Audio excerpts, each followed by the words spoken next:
Hey yo, what's up? It's your boy Jay Thrash back with another one. Hope everybody doing good today, getting that money on. You know what I'm saying? Staying safe. Got a good clip for y'all here today. I don't know, good, but crazy clip. It's a lady, she talking about how she got a train ran on her. Yes, a train. I'm talking about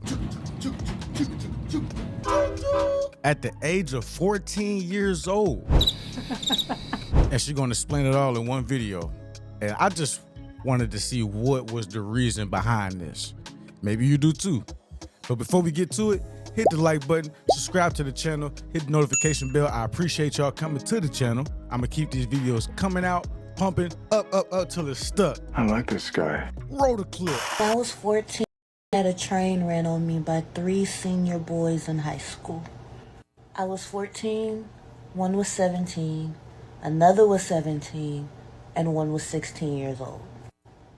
When I was 14, I got bullied a lot, so I didn't have any friends in school, and my home life was no better than my school life. I was the black sheep of my family, and I was severely mistreated in my home, and I was left out, neglected, and bullied in school. I walked to school every day by myself with my headphones in, listening to my music, and I walked home every day by myself. I never bothered anyone. I never talked to anyone. I was a very shy child. These boys were extremely handsome and very popular in school, and they also happened to have to walk every day to school, to and from. And one day, Oh Lord. You didn't got a train ran on you on the way to school or after school. In the woods somewhere. Oh man. they decided to start speaking to little old me. Now you have to understand my perspective at this time. I was a nobody and nothing, both in school and in my home life. Nobody gave a damn about me. Oh, but a train though? Sheesh. I get the, feeling alone, but damn, this made you go to a train? Yeah, that was dumb. Stupid. To the point teachers had to bring food to school, groceries for me at one point in time. And all of a sudden, the popular boys were coming up to me and talking to me while we were walking home to school together. Not only were they popular, they were attractive. All the girls wanted them.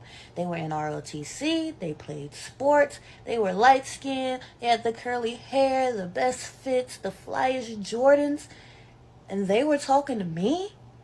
With my raggedy clothes, with my hand-me-downs, with my hot waters, with my hair all over my head, with my funky armpits. I felt like I was dreaming. Whoa. I was just stinking though. You ain't have to be stinking though. I couldn't believe it. Like, this could finally be my chance. I could finally have some friends. I could finally be part of the popular crowd. I could finally be in. Right? They told me that I was cool. That they wanted me to come over and play games with them. So that's what I did. One day I followed them home. I walked right down the street with them to their house. And I went inside to play Call of Duty with them. Instead, you played Call of Booty with him. It's Mr. Nasty time.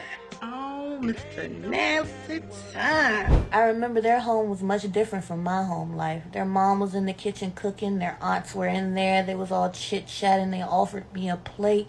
Their brothers and cousins were all in the room playing together. I was so amazed. I felt so welcomed. I felt so at home.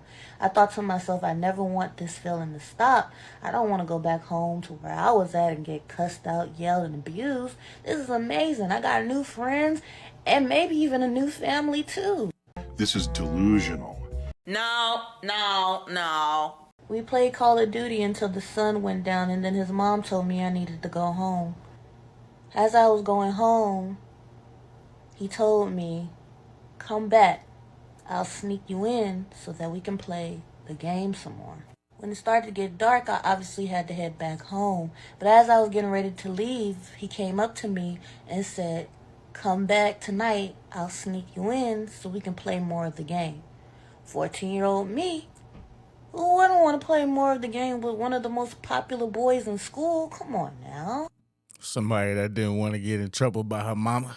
You know what I'm saying? Or didn't want to get in trouble by adults. Little Miss Fast. You went from being alone to being fast. Sheesh. I guess it got to start somewhere, though. I guess it do start somewhere, but it's kind of crazy. So that's what I did. I came back. And we played the game. And then he leaned over and he touched me. And he kissed me. And he told me I was pretty. In my mind, it was like someone blew my head off. The popular boy in school just told me I was pretty and kissed me and likes me. That's what he's telling me. He likes me. The one thing I'm going to say is this definitely is an indictment on the family too, for sure. Like the family got to take some blame in this if this is really, you know what I'm saying, what's going on. Because there's no reason why your daughter or niece or, you know what I'm saying, whoever this little girl is in the household to y'all should ever feel like she went to somebody else's house and found a sense of family. She should have never been able to feel like that. We got to do better jobs of having that togetherness in our households so we don't create these type of people out here with these type of behaviors that go out and think that as soon as they get some attention from somebody else that they never got from home, that this is the right attention that you want to get. That's a job that we got to do. I'm trying to do it with my son.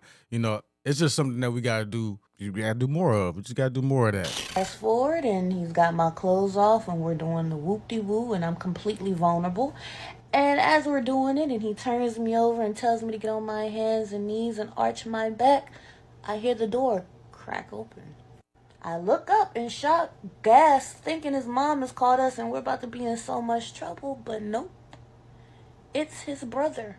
He never stopped stroking me as his brother walked in. I sat there in disbelief, my mind racing. Mind you, I hadn't even had sex really before this. You know, a couple of little playful things here and there, but this was... What do you mean by that? Really my first full time going all the way.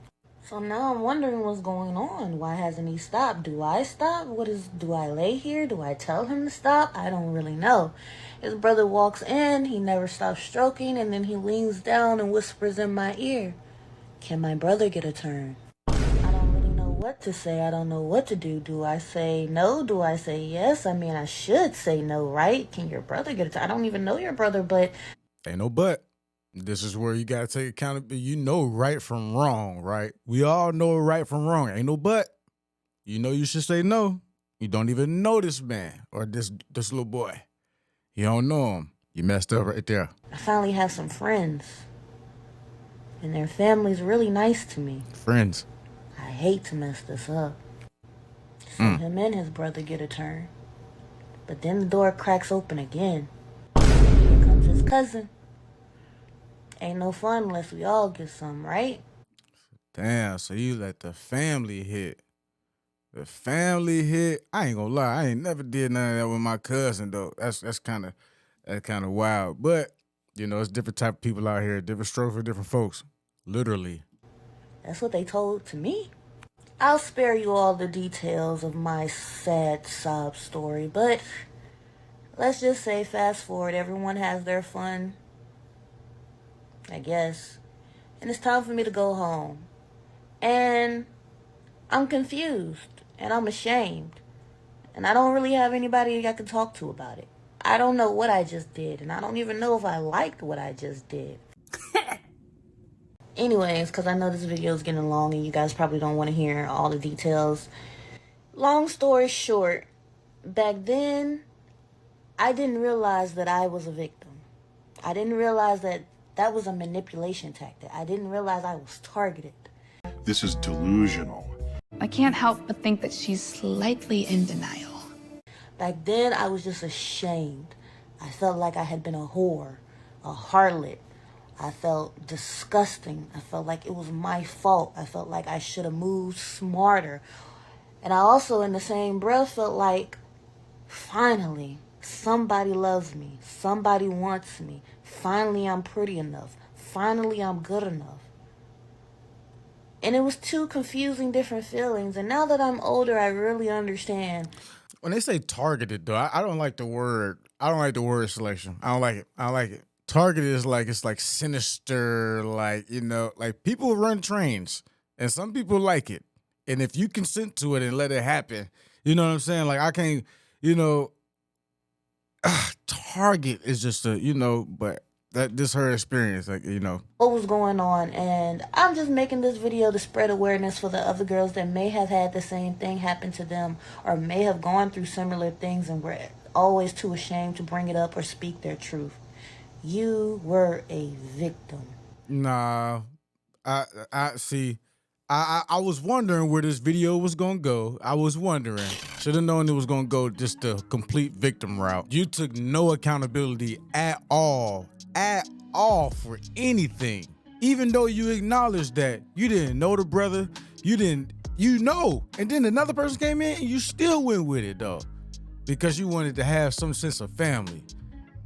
But you knew it was wrong then because you walked home and knew it was wrong. See, that's where I can't, we gotta just be real. We gotta just be real. I don't think she ain't said nobody was over 18. You know, they young, everybody underage, you know, but 14, 17, but whatever. That happens. But to say targeted, I should have known you was gonna say a victim. You chose to still lay there. You chose that though. Their mom was there. It wasn't like you couldn't have stopped at what they was gonna do. They was gonna keep going. Well, you could have easily started yelling and the mama would have been there. It would have never went down. I don't think that would have ever went down. I ain't trying to judge the girl, but I don't feel like she should be saying that everybody that go through a experience of having a train ran on them was a victim. Nah, we're not gonna go with that. Y'all let me know what y'all think about that in the comments. I can't agree with that right there at all. Got to take some accountability, and there's just too many women out here not taking accountability for nothing that goes on.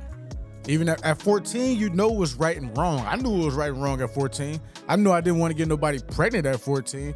I knew that I ain't had no family there or nothing. I come on, man. And then you already said that you had little sexual, like, you already did some little silly stuff before, so it's not like you completely oblivious to what sex is or what these acts are. You are aware, and you still chose to do said things. Now, years later, you want to come and tell this story on, and we don't even know how much sauce you putting on the story. We really don't know. We really don't know, honestly, at all. You know, that's the thing about these. So, ladies, men, take these stories with a grain of salt. I'm not saying that she's lying or nothing. I'm just saying that you only know one side, you know? But you got to weigh out everything that's been said, and then just weigh it out. Just think about everything that's been said, all right? Stay safe, stay easy, stay protected, get the folk out your circle that ain't supposed to be there. Easier said than done, but it's definitely doable, so do it, all right? I'm gone.